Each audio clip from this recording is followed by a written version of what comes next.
Hi guys! Ngayon magluluto na naman tayo ng bangus na sinabawan na may pichay. Ayan guys. So ayan na guys. Ilagay na po natin ang ating sandamakmak na pichay na to sa ating bangus. Kasi luto na siya. Ayan.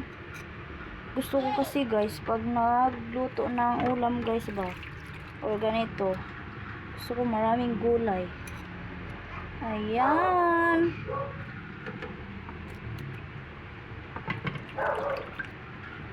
ang daming gulay. Kumakain din ba kayo ng ganitong ulam lang guys? Healthy yan guys. Favorito yan ng aking baby loves. Bye guys. Update ko kayo pag naluto na yan talagang tuluyan. Luto na siya guys. Ito na ating ulam.